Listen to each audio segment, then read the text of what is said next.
গ্যাসের গতীয় তত্ত্ব বা কাইনেটিক থিওরি অফ গ্যাস, এই চ্যাপ্টারটা আমরা শুরু করব। তার আগে একটু কথা বলে নিই, সেটা হচ্ছে যে বেসিক ব্যাকগ্রাউন্ড কিছু দরকার হয় এই চ্যাপ্টারটা ভালো করে বোঝার জন্য। পার্টিকেল মেকানিক্সের যে কনসেপ্ট আছে সেই কনসেপ্টটা যেন প্রপার ওয়েতে থাকে। আমরা জেনেছিলাম কি, প্রথমে শিখেছিলাম সিঙ্গেল পার্টিকেল মেকানিক্স বা কণার বলবিদ্যা, একটা কণার উপর নিউটনিয়ান মেকানিক্স কাজে লাগিয়ে তার বিভিন্ন ধরনের প্রপার্টিগুলো এক্সপ্লেন করেছিলাম। এরপর আমরা শিখেছিলাম মাল্টি পার্টিকেল মেকানিক্স, যেখানে কি হয়েছিল না একাধিক কণা নিয়ে একটা সংস্থা তৈরি হয়েছিল এবং সেই সংস্থার যে গতি সেই গতিটা আমরা আলোচনা করেছিলাম। এই যে মাল্টি পার্টিকেল সিস্টেম আছে বা বস্তু সংস্থা আছে, এই বস্তু সংস্থা তিনটে স্টেট বা দশায় থাকতে পারে। কি কি? একটা হচ্ছে তোমার কঠিন, আরেকটা হচ্ছে তরল বা লিকুইড স্টেট, আর লাস্ট যে স্টেটটা যেটা নিয়ে আমরা আজকে আলোচনা করব সেটা হচ্ছে তোমার গ্যাসীয় অবস্থা, সেটাকে আমরা বলি গ্যাসিয়াস স্টেট। তো এই গ্যাসিয়াস স্টেটে একটা সিস্টেম অফ পার্টিকেল কি ধরনের বিহেভিয়ার শো করাবে সেটাই আমরা এখানে মূলত জানবো। তাহলে যে ব্যাকগ্রাউন্ড দুটো আমাদের লাগবে সেটা হচ্ছে যে এই যে দুটো মেকানিক্স আমরা শিখে নিয়েছি, এই দুটো মেকানিক্সের মেন স্ট্রাকচার ছিল দুটো কনসেপ্ট। একটা হচ্ছে তোমার নিউটনস ফোর্স মডেল, যেখানে বলের ধারণা এবং নিউটনের দ্বিতীয় সূত্রে যেখানে বলের কনসেপ্টটাকে ব্যবহার করা হয়েছে, সেই সূত্রটাকে ব্যবহার করে আমরা বিভিন্ন ধরনের প্রবলেম সলভ করছিলাম। আরেকটা যে মডেলটা সেটা হচ্ছে তোমার এনার্জি মডেল, যেখানে শক্তি সংরক্ষণ সূত্র আমরা জেনেছিলাম এবং শক্তি সংরক্ষণ সূত্রকে কাজে লাগিয়ে বিভিন্ন ধরনের প্রবলেম সলভ করেছিলাম। তাহলে এই দুটো মডেল আমাদের হাতে আছে। এর সাথে আরেকটা নতুন কনসেপ্ট আমাদের জেনে নিতে হবে, সেটা কি? একটা হচ্ছে তোমার মাইক্রোস্কোপিক প্রপার্টি, আরেকটা ম্যাক্রোস্কোপিক প্রপার্টি। এই মাইক্রোস্কোপিক আর ম্যাক্রোস্কোপিক প্রপার্টিটা কি? ধরো তুমি একটা গ্যাসিয়াস সিস্টেম নিলে, এই গ্যাসিয়াস সিস্টেমের মধ্যে অনেকগুলো পার্টিকেল আছে, গ্যাসিয়াস পার্টিকেল। তো এই গ্যাসিয়াস পার্টিকেল গুলো কি আছে, এরা একটা জায়গায় স্থির অবস্থা নেই। প্রত্যেকটা পার্টিকেল বিভিন্ন জন বিভিন্ন ভেলোসিটি নিয়ে র্যান্ডমলি এদিক ওদিক ঘুরে বেড়াচ্ছে। অর্থাৎ এদের মোশনটা কি না র্যান্ডম মোশন। তাহলে এই ধরনের গতি নিয়ে কি করছে না পার্টিকেল গুলো বিভিন্ন দিকে গতিশীল হচ্ছে। ফলে এই যে এক একটা কণার গতিটাকে আমরা কার মাধ্যমে ব্যাখ্যা করব? নিউটনিয়ান মেকানিক্সের ভাষায় বেগ বা ভেলোসিটি হলো। আচ্ছা, যখন তোমরা কোনো গ্যাসিয়াস সিস্টেম নিয়ে পড়েছো, সেই গ্যাসিয়াস সিস্টেমের কতগুলো প্রপার্টিকে তুমি এরকম করে রিপ্রেজেন্ট করেছো, সেটা কি? প্রেসার বা চাপ, ভলিউম, আয়তন আর উষ্ণতা, টেম্পারেচার। এই যে এক একটা পার্টিকেলের প্রপার্টি, সেটা বেগ হতে পারে, ভরবেগ হতে পারে, এই প্রপার্টিকে আমরা বলবো তার মাইক্রোস্কোপিক প্রপার্টি। আর পুরো সিস্টেমটার প্রপার্টি, যেমন ধরো প্রেসার, ভলিউম, টেম্পারেচার, বা আমরা যখন সিস্টেম অফ পার্টিকেলস পড়েছিলাম সেন্টার অফ মাসের ভেলোসিটি, এইগুলো তোমার হয়ে যাবে কি না ম্যাক্রোস্কোপিক প্রপার্টি। তাহলে মুদ্রা কথা দাঁড়ালো এরকম যে যদি গ্যাসের গতীয় তত্ত্ব চ্যাপ্টারটা ভালো করে বুঝতে চাও, তাহলে সেক্ষেত্রে মেকানিক্সের কনসেপ্ট মূলত নিউটনস ফোর্স মডেল এবং এনার্জি মডেল, এই দুটো কনসেপ্ট তো ক্লিয়ার থাকতেই হবে। এর সাথে সাথে মাইক্রোস্কোপিক প্রপার্টি আর ম্যাক্রোস্কোপিক প্রপার্টি, এই দুটো সম্বন্ধে যেন ধারণা থাকে। আমাদের এখানে মেন উদ্দেশ্য হচ্ছে যে এই যে ম্যাক্রোস্কোপিক প্রপার্টির সঙ্গে মাইক্রোস্কোপিক প্রপার্টির একটা সম্পর্ক আছে, সেই সম্পর্কটা আমরা প্রথম গ্যাসীয় তত্ত্বে অলরেডি আগে আমরা বলেছি, এরকম নয় যে এটা প্রথম পার্ট। আমরা যখন বস্তু সংস্থার গতি বা মাল্টি পার্টিকেল সিস্টেমের যে মেকানিক্সটা, সেই মেকানিক্স পড়েছিলাম, সেখানেও আমি বলেছিলাম যে ম্যাক্রোস্কোপিক প্রপার্টির সঙ্গে মাইক্রোস্কোপিক প্রপার্টির একটা কানেকশন আছে। থার্মোডাইনামিক পয়েন্ট অফ ভিউ থেকে আমরা বলিনি, এই যে প্রেসার, ভলিউম, টেম্পারেচার, যার সঙ্গে টেম্পারেচারের সঙ্গে মেকানিক্সের কোনো রকম কোনো কানেকশন আগে ছিল না, এই চ্যাপ্টারের মাধ্যমে আমরা প্রথম মেকানিক্সের সঙ্গে মূলত টেম্পারেচারের যে একটা কানেকশন আছে, সেই কানেকশনটা আমরা প্রমাণ করে দেখাবো। এর জন্য আমাদের কতগুলো স্বীকার্য বা অ্যাজাম্পশন করে নিতে হবে।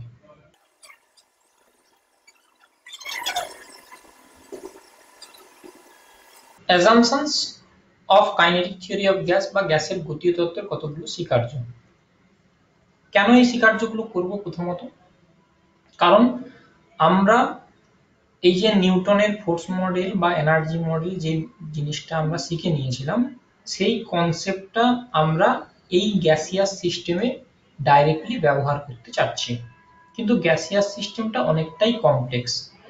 তাই আমি ওই নিউটনের মডেলটাকে এখানে ব্যবহার করব এবং যতটা ইজিলি ভাবে ব্যবহার করতে চাই সেটাকে টার্গেট রেখেই আমি কতগুলো স্বীকার্য ধরে নেব, অ্যাজাম্পশন, যেগুলো ধরলে কি হবে, আমার নিউটনিয়ান মেকানিক্সের কনসেপ্টটা অনেকটা ইজিলি অ্যাপ্লাই করে সেখান থেকে আমি নতুন নতুন ধারণাগুলো পেতে পারবো।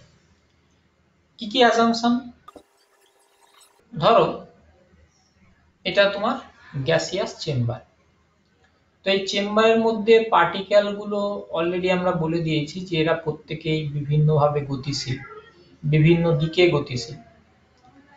তো প্রথম যে অ্যাজাম্পশনটা আমরা করব সেটা হচ্ছে যে এই যে গ্যাসিয়াস পার্টিকেল গুলো আছে, এদেরকে আমরা বিন্দু ভর ধরে, তাহলে বিন্দু ভর ধরার অ্যাডভান্টেজটা কি? যদি আমরা বিন্দু ভর ধরে নেই, তাহলে আমরা জানি কি বিন্দুর আয়তন নেই বললেই চলে। ফলে এই পার্টিকেল গুলো এই বক্সটার পুরো আয়তনটা জুড়ে গতিশীল হতে থাকবে। এখন আমি উদাহরণের খাতিরে যদি বলি যে না, এই এক একটা পার্টিকেলের ধরো একটা নির্দিষ্ট আয়তন আছে, ধরো এই একটা পার্টিকেল, হলুদ রঙের যে বলটা এঁকেছি ওটা একটা ধরো পার্টিকেল, তাহলে ওই পার্টিকেলটা একটা নির্দিষ্ট ভলিউম গেইন করে আছে। তার মানে এই পার্টিকেলটা যদি এই স্পেসটার মধ্যে গতিশীল হয়, তাহলে ওর নিজের আয়তনটা বাদ দিয়ে বাকি আয়তন জুড়ে গতিশীল হবে। অর্থাৎ এরকম যদি প্রতিটা পার্টিকেলের নির্দিষ্ট ভলিউম কনসিডার করে নেওয়া হয়, তাহলে সেক্ষেত্রে কি হবে, কিছু পরিমাণ ভলিউম বা আয়তন থাকবে, যেই আয়তনটা কোনো পার্টিকেলই তার মোশনের জন্য ব্যবহার করতে পারবে না। কিন্তু যদি আমরা এটাকে বিন্দু ভর ধরে নেই, পয়েন্ট মাস যদি কনসিডার করে নেই, সেক্ষেত্রে কি হবে, এই পুরো স্পেসটা জুড়েই ওই পার্টিকেল গুলো মুভ করতে পারবে। এটা হলো প্রথম অ্যাজাম্পশন। দ্বিতীয়, এই যে বিন্দু ভরগুলো আছে, এই বিন্দু ভরগুলো দৃঢ়, স্থিতিস্থাপক কণা। এর সাথে কি, দেখো একটা পার্টিকেল, এখানে তো সমস্ত পার্টিকেল গুলো বিভিন্ন জন বিভিন্ন দিকে মুভ করছে, ফলে যে কোনো পার্টিকেল যখন মুভ করবে অন্য পার্টিকেলের সঙ্গেও সংঘর্ষ ঘটাতে পারে। অর্থাৎ কি বলতে চাচ্ছি, অর্থাৎ বলতে চাচ্ছি যে যে কোনো কণা অন্য কণার সঙ্গে অথবা পাত্রের দেওয়ালের সঙ্গে সংঘর্ষ ঘটাবে, এবং সেই সংঘর্ষটা কি না, সেটা হলো তোমার স্থিতিস্থাপক সংঘর্ষ। এখন এই স্থিতিস্থাপক সংঘর্ষ বলে দেওয়ার মাধ্যমে আমরা সংঘর্ষ সম্বন্ধে যে কনসেপ্টটা শিখেছিলাম, সেই কনসেপ্টটা আমরা এখানে ব্যবহার করতে পারি। কি কনসেপ্ট? প্রথমত, দেওয়ালের ভর যথেষ্ট বেশি এবং দেওয়ালটা স্থির অবস্থায় আছে, এবং যেহেতু আমরা স্থিতিস্থাপক সংঘর্ষের কথা বলেছি, তাই স্থিতিস্থাপক সংঘর্ষের ক্ষেত্রে আমরা জানি যে স্থিতিস্থাপক গুণাঙ্ক বা কোএফিসিয়েন্ট অফ রেস্টিটিউশন যেটা আমরা পড়েছিলাম, সেটা হচ্ছে যে E = 1।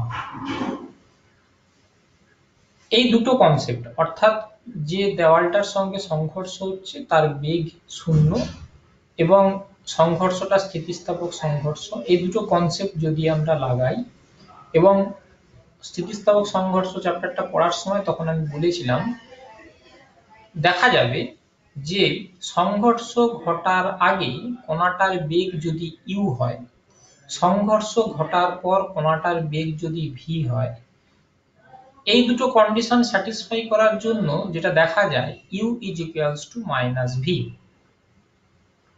অর্থাৎ মানেটা কি দাঁড়ালো, এটা যদি আমার দেওয়াল হয়, কণাটা করবে কি, দেওয়ালের সঙ্গে সংঘর্ষ ঘটিয়ে আবার একই দিকে ব্যাক করবে, উল্টো দিকে ব্যাক করবে ডিরেকশনটা, কিন্তু বেগের মান একই হবে,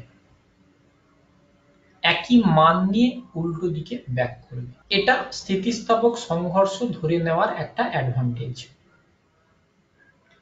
এর পরের কনসেপ্ট কি, সেটা হচ্ছে যে ওই সংস্থার ঘনত্ব সর্বদা ধ্রুবক থাকবে যে কোনো জায়গায়। এরকম একটা জায়গায় তুমি একক আয়তন ধরে নাও, যা ঘনত্ব হবে, এরকম একটা জায়গায় একক আয়তন ধরে নাও, ঘনত্ব যা হবে, সমস্ত জায়গায় ঘনত্বের মান কি হবে, একই থাকবে। চতুর্থত, এটা একটা ইম্পর্টেন্ট কনসেপ্ট। কনসেপ্টটা কি, কণাগুলো নিজেদের মধ্যে কোন রকম কোনো আকর্ষণ বা বিকর্ষণ বল ক্রিয়াশীল হয় না। একমাত্র কণাগুলো নিজেদের সঙ্গে যখন সংঘর্ষ ঘটাবে সেই সময় ছাড়া অন্য কোনো সময়ে তাদের নিজেদের মধ্যে কোনো রকম কোনো আকর্ষণ বা বিকর্ষণ বল ক্রিয়াশীল করে না।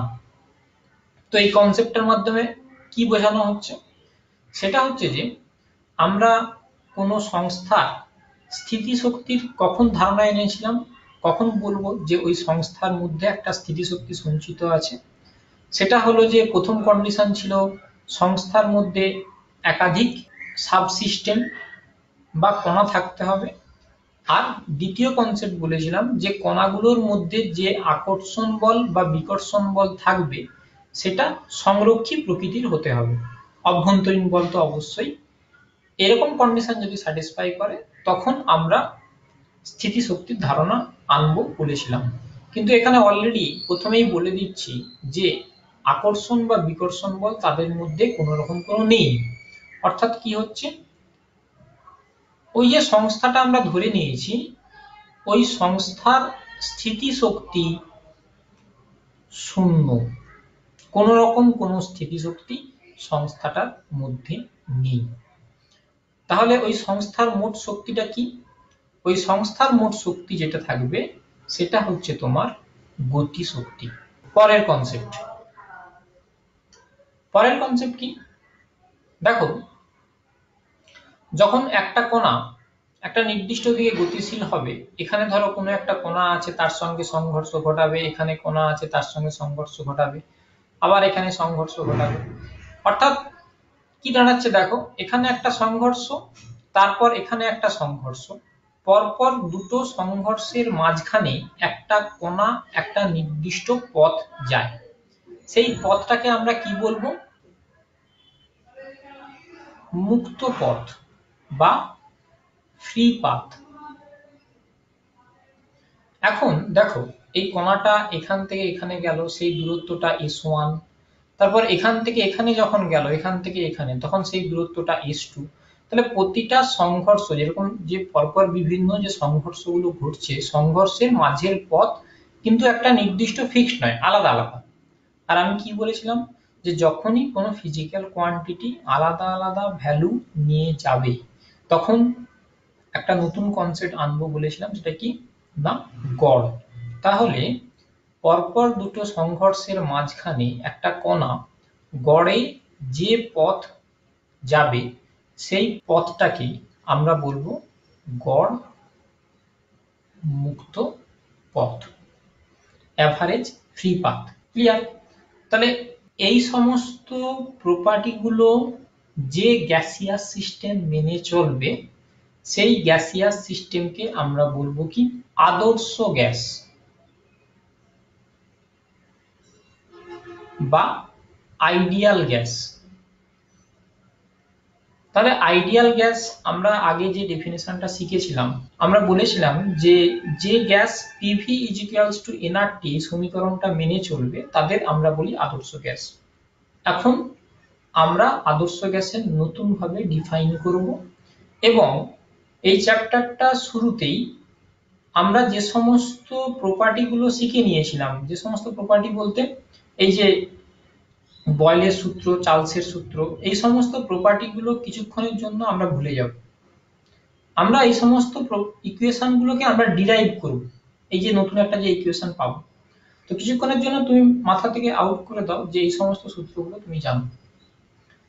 তাহলে আদর্শ গ্যাসের সংজ্ঞাটা কিরকম ভাবে দেব, এই যে যতগুলো প্রপার্টি আমরা এক্ষুনি এখানে উল্লেখ করলাম, এইগুলো যে সমস্ত গ্যাস এই প্রপার্টি গুলোকে ফলো করবে তাদেরকে আমরা বলবো কি আদর্শ গ্যাস বা আইডিয়াল গ্যাস।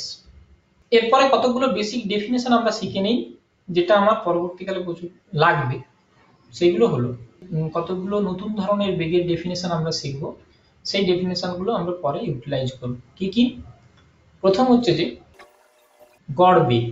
এখন আমি প্রথমেই বলেছিলাম যে গড় ধারণা তখনই আনবো যখন তোমার ভ্যালুগুলো আছে, সেই ভ্যালুগুলো যদি একটা সিস্টেম আলাদা আলাদা গেইন করে। তো এক্ষেত্রে গড় বেগের ধারণা কেন আনলাম, এই যে আমি যে সিস্টেমটা নিয়েছি, এই সিস্টেমের মধ্যে যে পার্টিকেল গুলো আছে, এই পার্টিকেল গুলো যে কোনো ধরনের বেগ লাভ করতে পারে, অর্থাৎ শূন্য থেকে ইনফাইনাইট এর মাঝের যে কোনো ধরনের বেগে এরা গতিশীল।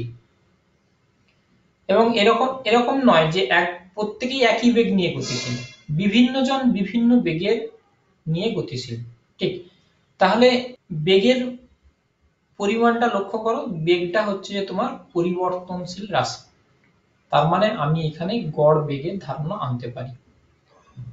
তাহলে গড় বেগ বা এটাকে বলা হয় এভারেজ ভেলোসিটি কাকে বলবো?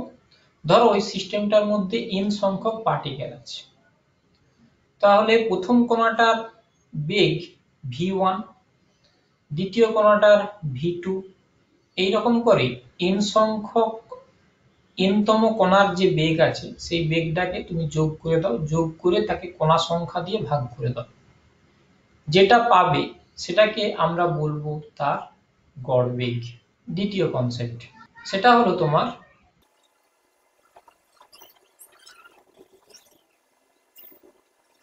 গড় বর্গ বেগ বা মিন স্কয়ার ভেলোসিটি। এখানে যেমন কি করলাম, গড় বেগ করেছি, এখানে আছে কি বর্গ বেগ বা স্কয়ার ভেলোসিটি। মানে কি, এই যে সমস্ত বেগগুলো পেয়েছিলাম তার তুমি প্রথমে বর্গ করে তার যোগ করে দাও, যোগ করে তাকে যদি কণা সংখ্যা দিয়ে ভাগ করো, তাহলে যে মানটা পাবো সেটাকে আমরা বলবো গড় বর্গ বেগ। এটা হচ্ছে তোমার গড়ের চিহ্ন, উপরে বার দেওয়া মানে। তাহলে এই গড় বর্গবেগের বর্গমূল অর্থাৎ দাঁড়াচ্ছে কি √v² bar is equals to √v1² plus v2² plus ... vn² by n। এটাকে আমরা কি বলবো? vrms, root mean square velocity বা গড় বর্গবেগের বর্গমূল। গড় বর্গবেগের বর্গমূল। তৃতীয় যে কনসেপ্টটা আছে সেটা হলো এরকম, সর্বাপেক্ষা সম্ভাব্য বেগ বা মোস্ট প্রবাবল ভেলোসিটি। এটা বোঝার জন্য আমি প্রথমে একটা উদাহরণ দিই। ধরো একটা সিস্টেমের মধ্যে টোটাল 10টা পার্টিকেল আছে, তার মধ্যে দুজনের বেগ ধরো 2 মিটার পার সেকেন্ড, তারপরে চারজনের বেগ ধরো 3 মিটার পার সেকেন্ড, বাকি দুজনের বেগ 5 মিটার পার সেকেন্ড, আর বাদবাকি যে দুটো পার্টিকেল আছে সে দুটো পার্টিকেলের বেগ ধরো 7 মিটার পার সেকেন্ড। তো তো এই সিস্টেমটার মধ্যে টোটাল 10টা পার্টিকেল থাকলেও তার মধ্যে একটা জিনিস লক্ষ্য করো যে বেশিরভাগ পার্টিকেল, দেখো ম্যাক্সিমাম 4জন পার্টিকেল আছে যে একটা নির্দিষ্ট বেগ নিয়ে যাচ্ছে। সর্বাপেক্ষা সম্ভাব্য বেগের ডেফিনেশনটা কিরকম? একটা সিস্টেমের মধ্যে বেশিরভাগ সংখ্যক কণা যে বেগ নিয়ে যায় সেই বেগটাকে আমরা বলবো তার সর্বাপেক্ষা সম্ভাব্য বেগ। এখানে এই 10টা পার্টিকেল মিলে যদি একটা সিস্টেম তৈরি করা হয় তাহলে ওই সিস্টেমটার সর্বাপেক্ষা সম্ভাব্য বেগ কত হবে? না 3। আমি আবার রিপিট করছি, কোন একটা সংস্থার মধ্যে বেশিরভাগ সংখ্যক কণা যে বেগ নিয়ে গতিশীল হবে সেই বেগটাকে আমরা বলবো সর্বাপেক্ষা সম্ভাব্য বেগ। এটাকে আমরা ভিএমপি এটার মাধ্যমে আমরা প্রকাশ করি। আর অ্যাভোগাড্রো নাম্বার সম্বন্ধে অলরেডি আমরা জানি। অ্যাভোগাড্রো নাম্বার বলতে 6.02 ইন্টু 10⁻23 এই নাম্বারটাকে আমরা বলবো অ্যাভোগাড্রো নাম্বার।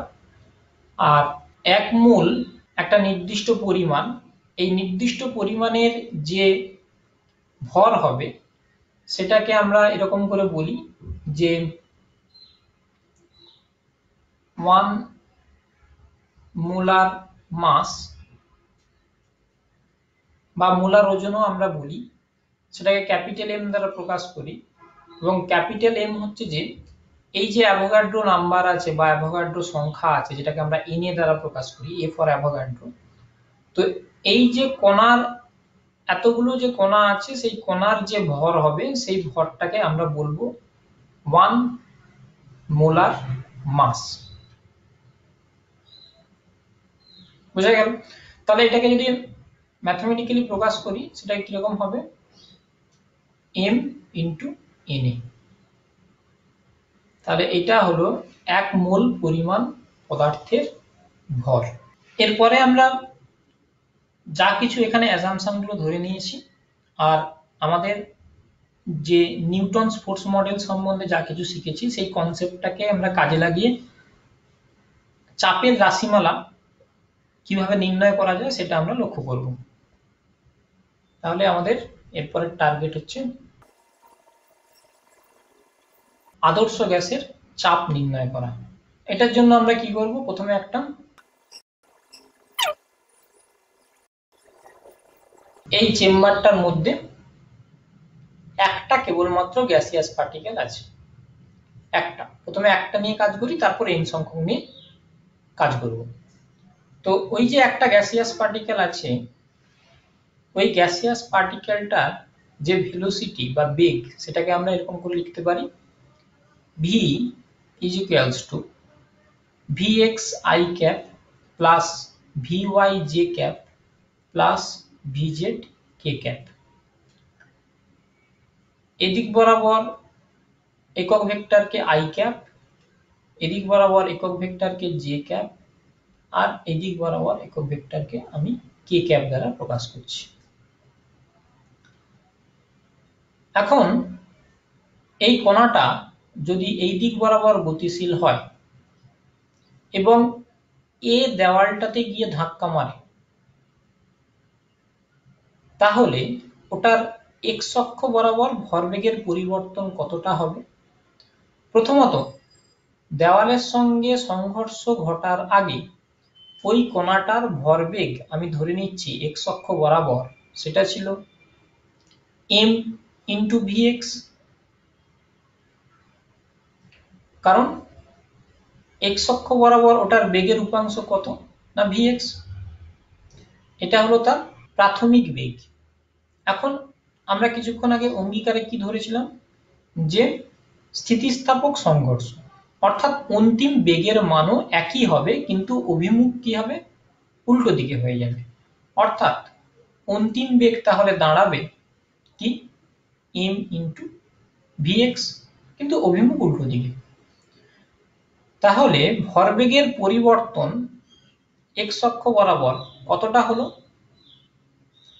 অন্তিম বেগ মাইনাস, কারণ দেখো আই ক্যাপের বিপরীত দিকে মাইনাস অফ প্রাথমিক বেগ,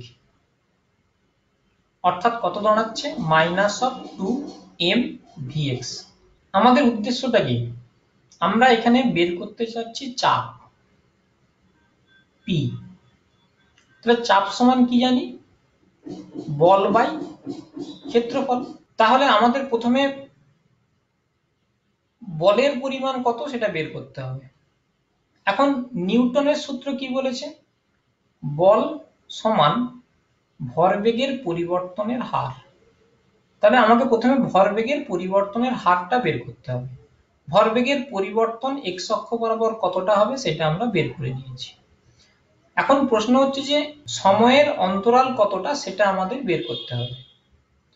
তো del t ইকুয়ালস টু কিরকম হবে দেখো, একটু ভালো করে বুঝবে।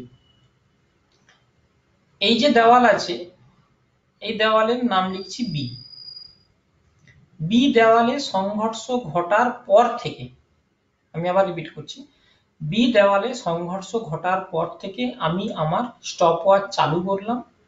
তো বলটা করলো কি, এখান থেকে গিয়ে এই দেওয়ালের সঙ্গে সংঘর্ষ ঘটিয়ে আবার ব্যাক করে ঠিক বি দেওয়ালে সংঘর্ষ ঘটাবে তার আগে পর্যন্ত আমি স্টপওয়াচে যতটা কাউন্ট করলাম সেই পরিমাণটাকে আমরা বলছি ডেল টি। আমরা বলতে পারি এখান থেকে যে এই ডেল টি সময়ে কেবলমাত্র একটাই সংঘর্ষ ঘটেছে, ওই একটা সংঘর্ষের সময়কাল হচ্ছে যে ডেল টি। এবং ডেল টি এই পরিমাণটা কত, যদি এই ঘনকের প্রতিটি বাহুর দৈর্ঘ্য এল হয়, তাহলে দেখো এখান থেকে এখানের দৈর্ঘ্য এল, আবার এখান থেকে ফিরে এসে এখানের দৈর্ঘ্য এল, অর্থাৎ মোট দৈর্ঘ্য কত 2l, 2l/vx। এটাই হচ্ছে সেই সময়। এটাকে অন্য একটা পয়েন্ট অফ ভিউ থেকেও দেখতে পারি, কিরকম না, একক সময়ে সংঘর্ষ সংখ্যা, এটাকে কলিশন ফ্রিকোয়েন্সিও বলা হয়।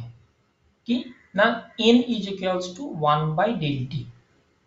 এটার মানে কি, এক সেকেন্ডে একটা কণা যতগুলো সংখ্যক সংঘর্ষ ঘটাবে সেটাকে আমরা বলবো একক সময়ে সংঘর্ষ সংখ্যা বা কলিশন ফ্রিকোয়েন্সি। এখন ডেল পি এসে গেছে, ডেল এসে গেছে, তাহলে আমি বলতে পারি এক্স অক্ষ বরাবর কণাটার উপর প্রযুক্ত বল equals to del p x by del t. আমরা যদি মড ভ্যালু নিয়ে কাজ করি তাহলে এই মানটা বসিয়ে নিচ্ছি 2mvx বাই 2l, উপরে vx চলে যাবে অর্থাৎ vx এর স্কয়ার, 2 কেটে যাবে, কি দাঁড়ালো m vx এর স্কয়ার বাই l। এটা x অক্ষ অভিমুখে একটা কণার জন্য ওই দেওয়ালের উপর প্রযুক্ত বল বা প্রতিক্রিয়া বল হিসেবে কণার উপর প্রযুক্ত বল, যেটা ইচ্ছা বলতে পারো। এখন এটা একটা কণার জন্য, যদি ওই সিস্টেমটার মধ্যে n সংখ্যক কণা থাকে তখন এই fx এর পরিমাণটা কতটা হবে এরকম করে বলতে পারি কিনা দেখো তো, m/l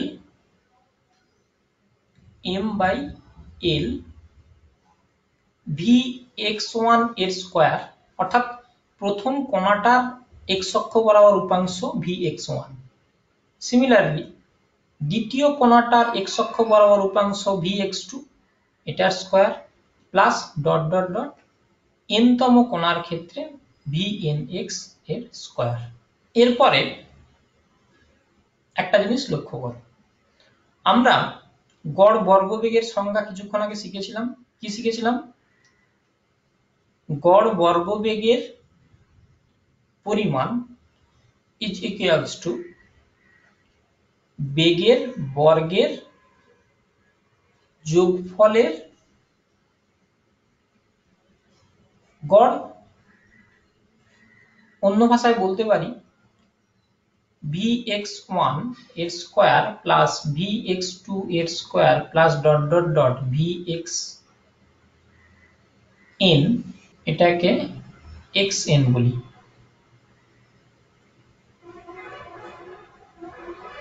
xn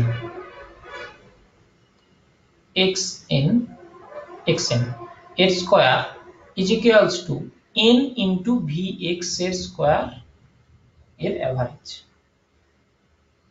এটা লক্ষ্য করো আর এটা লক্ষ্য করো, একই দেখতে। তার মানে আমি এই মানটা দিয়ে সাবস্টিটিউট করে দিতে পারি। কি লিখবো? M by L into N V X এর স্কোয়ার তার অ্যাভারেজ। এখানে একটা কথা বলা হয় যে যে কোনো কণার বেগ যে কোনো বিন্দুতে যে কোনো দিক বরাবর একই হয়।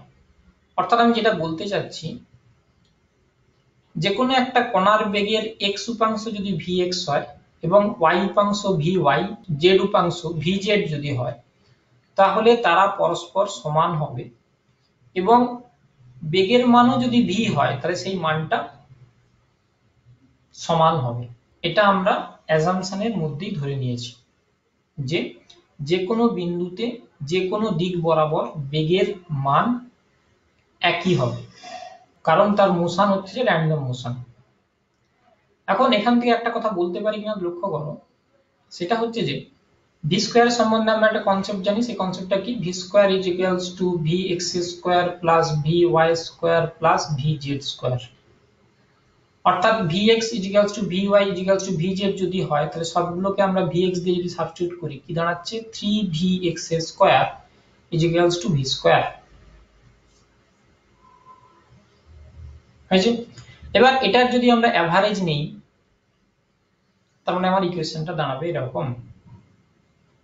অর্থাৎ এক্স উপাংশ বরাবর বর্গের যে গড়, সেটা মোট বেগের বর্গের গড়ের 1/3 গুণ। এই যে মানটা আমরা পেলাম, এই ইকুয়েশনটাতে সাবস্টিটিউট করে দিই, কি দাঁড়াবে? fx is equals to m by l n into 1/3 v square এর অ্যাভারেজ। আচ্ছা, এখানটা লক্ষ্য করো, ভি স্কোয়ার এর অ্যাভারেজ ইজ ইকুয়ালস টু, আমি বলতে পারি ভি আরএমএস এর স্কোয়ার।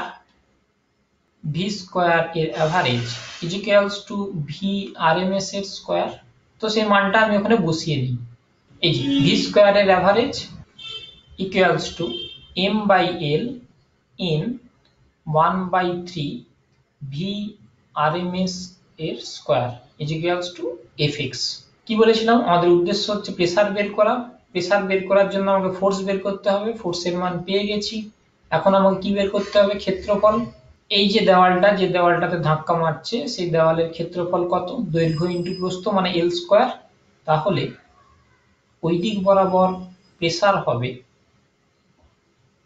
1/3 m, এল স্কোয়ার দিয়ে ভাগ হবে। এল স্কোয়ার দিয়ে ভাগ করা মানে কি? এক্সট্রা এল আছে, মানে এটা l cube into N v RMS এর স্কোয়ার। এই ইকুয়েশনটা পরের পেজে লিখছি।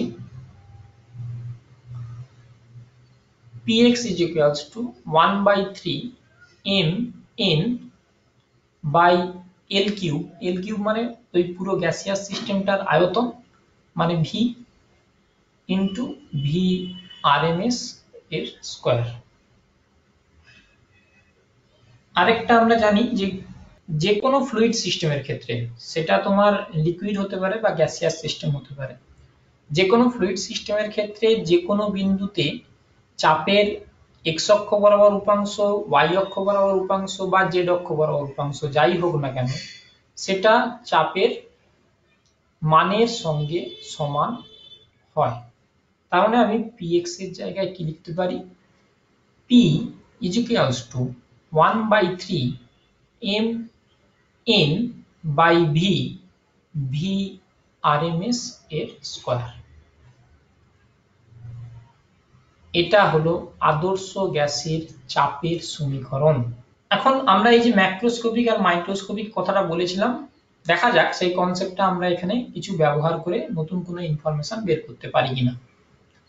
পি ওই সংস্থার চাপ, তার মানে কি? এটা ম্যাক্রোস্কোপিক প্রপার্টি। ভেলোসিটি কার?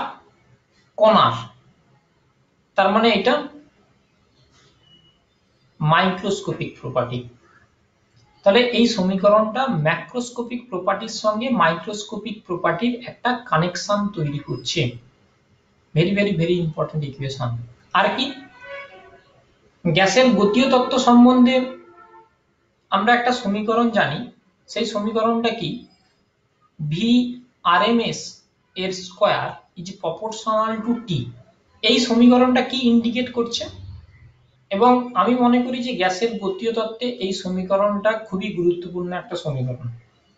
কারণ কি, কারণ অ্যাকচুয়াল টেম্পারেচারের কনসেপ্ট এই সমীকরণটা বোঝায়। আমরা কেবলমাত্র তাপমাত্রা সম্বন্ধে এটাই জানি যে গরম হওয়ার অনুভূতি, সেটাকে আমরা বলি তাপমাত্রা। কিন্তু অ্যাকচুয়ালি তাপমাত্রা হচ্ছে যে একটা সিস্টেমের মধ্যে যে সমস্ত পার্টিকেল গুলো আছে, বিভিন্ন পার্টিকেল যে বিভিন্ন ভেলোসিটি নিয়ে যাচ্ছে, সেই পার্টিকেল গুলোর অ্যাভারেজ ভেলোসিটিকে রিপ্রেজেন্ট করছে। মানে ওই সংস্থাটার উষ্ণতাটা যদি বেশি হয়, ওই সংস্থার অন্তর্গত কণাগুলোর বেগ বেশি হবে। যদি উষ্ণতা কম হয় তাহলে বেগ কম হবে।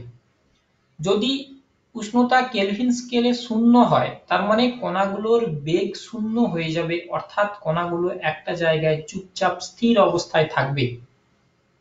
তাহলে কি দাঁড়ালো, কোন সংস্থার উষ্ণতা ওই সংস্থার কণাগুলোর বেগকে রিপ্রেজেন্ট করছে। ভালো করে ঢুকিয়ে নাও। উষ্ণতা বেশি মানে কি, কণাগুলো বেশি জোরে লাফালাফি করছে। উষ্ণতা কম মানে কি, কণাগুলো শান্ত আছে।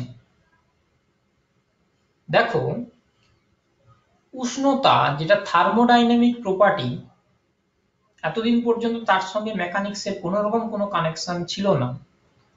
আমরা নিউটনিয়ান মেকানিক্সের কনসেপ্ট যখন সিস্টেমটার উপর ব্যবহার করলাম, সঙ্গে সঙ্গে কি দেখলাম যে ভেলোসিটির সঙ্গে টেম্পারেচারের একটা কানেকশন আছে।